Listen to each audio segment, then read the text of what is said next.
September 27th, 1854, 11:47 a.m., Glen Muar Valley, Isle of Man.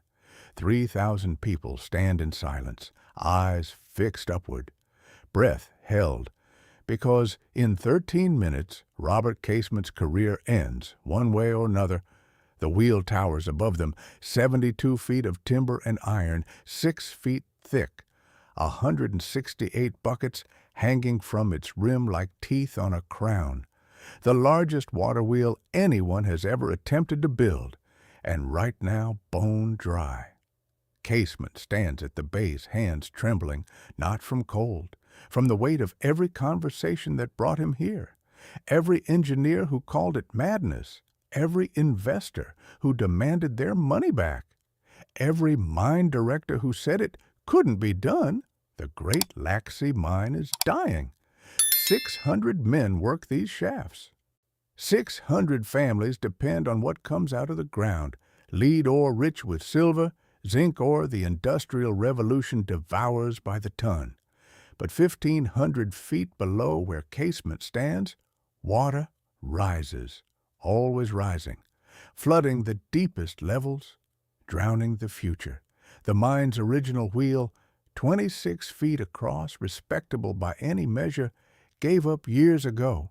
They brought in steam engines, burned coal shipped from England at ruinous cost. The pumps ran.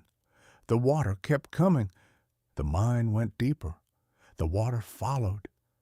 Casement proposed something different, something no one had tried because no one was quite that ambitious or quite that reckless. Build a wheel twice the size of anything in Europe. Power it entirely with rainfall from the glen. Use the wheel's rotation to drive a rod, 200 yards long, that would push and pull pump equipment deep in the earth. Move 250 gallons every minute from depths no water wheel had ever reached. The mine directors listened, skeptically, but desperation makes believers of skeptics. Construction took 14 months. Every timber cut to exact specifications, every iron fitting forged on site. The wheel itself weighs over 90 tons. The supporting structure, arches of stone, a tower for the water pipe, the massive bearing housings, required precision that seemed impossible at this scale. Critics gathered like crows. Engineering insanity, they called it. The wheel's too big. It'll tear itself apart under its own weight. The rod's too long. It'll bend and snap. The pump's too deep. No water wheel has the power to lift water from that far down. You're building a monument to failure. Casement kept building. He dammed the streams higher in the valley, created a reservoir, laid lades, artificial channels carved from hillside rock to deliver water exactly where he needed it. Installed a siphon system that defied common sense. Water flows upward through a pipe in a slender tower, reaches the top of the wheel, then pours down into those 168 buckets. The weight of falling water turns the wheel. The wheel turns a crankshaft. The crankshaft converts circular motion into linear force. That force travels through timber rods running along a viaduct of white arches, 200 yards to the mine's engine shaft, down to the pumps, 1,500 feet into darkness. On paper, it works. In theory, it's brilliant. In practice, at 11:47 a.m. on a September morning, it's an untested machine watched by thousands. Lieutenant Governor Charles Hope stands on the first platform, his wife Isabella beside him. The mine chairman, George Dumbbell, hovers nearby. Captain Rowe, the mine agent, checks his pocket watch. The workpeople, 500 strong, dressed in their best clothes, musicians with instruments ready, wait below. Casement gestures to Hope, "Your Excellency." The small handle. Hope grips it.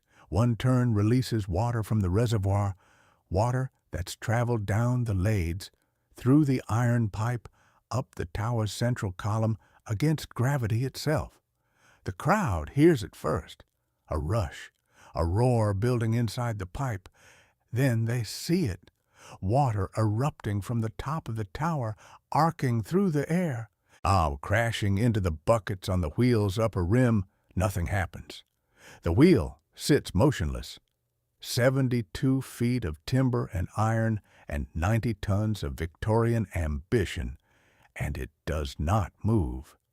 Casement's heart stops. His mind races through calculations, through every joint and bearing and bolt. Did we miss something? Did I? The wheel lurches, 1 foot, 2 feet. The buckets fill, the weight shifts. The massive structure groans like a ship leaving harbor. And then it turns, smooth, steady, inevitable.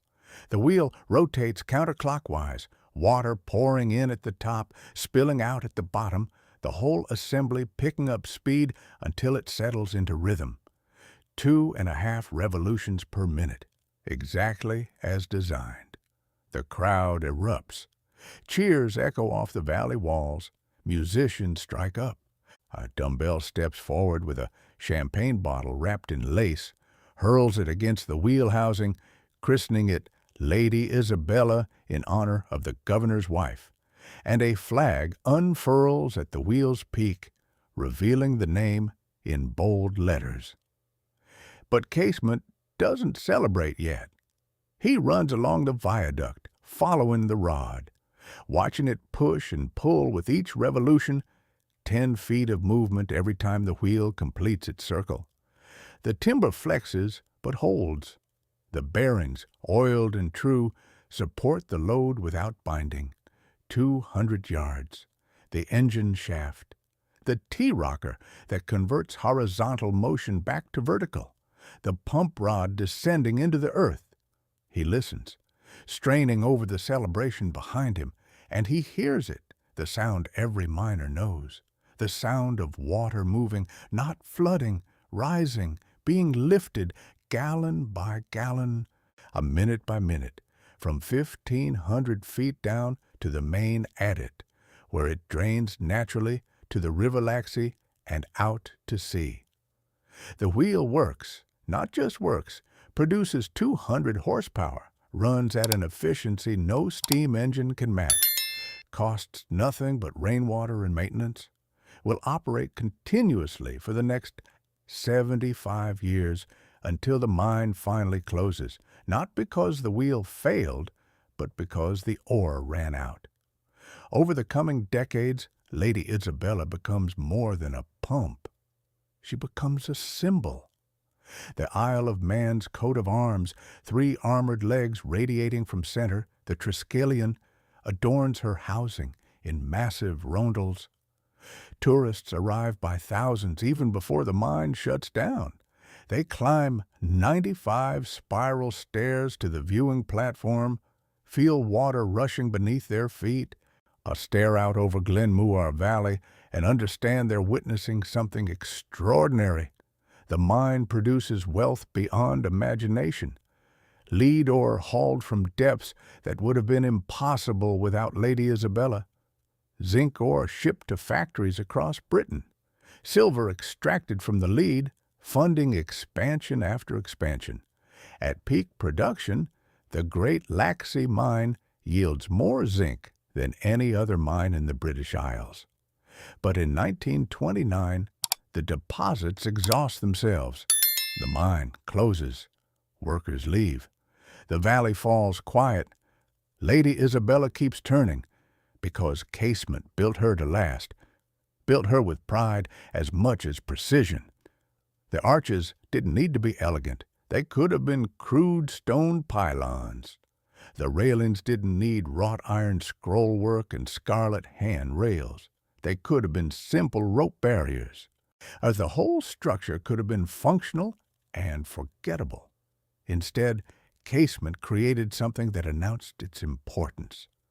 Something Manx men could point to and say, "We did this. We built the largest working water wheel in the world, and it's beautiful." Ownership changes hands. Edwin Neal, buys her in 1939, saves her from dismantlement, runs her as a tourist attraction for 26 years. In 1965, the Isle of Man government acquires her with one condition: keep her in perpetual running order for the people of the Isle of Man. They honor that promise. Restoration work through the decades. Manx National Heritage takes control in 1989. Conservation programs replace decayed timber, repair ironwork, repaint the housing in red, black, and white. Today, 171 years after that September morning, Lady Isabella still turns, still draws crowds, still pumps water not from the mine, but in demonstration, still stands as proof that engineering insanity was just another word for vision no one else could see. Robert Casement died decades ago.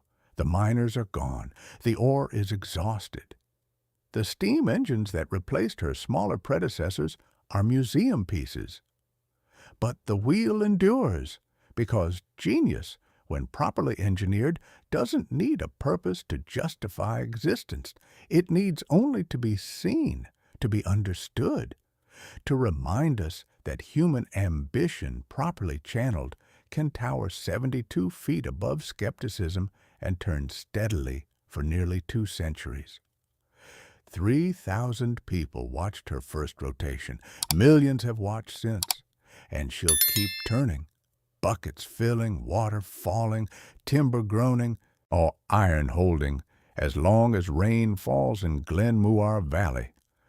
Lady Isabella, the wheel they called impossible, the machine that refused to fail, still working, still magnificent, still proving that the best response to "it can't be done" is the sound of water rushing, gears turning, and crowds cheering. Because in 1854, one engineer looked at a flooded mine and saw possibility, looked at the largest wheel anyone had attempted and saw elegance, looked at skeptics and built it anyway. 72 feet of vindication, 171 years of proof, still working.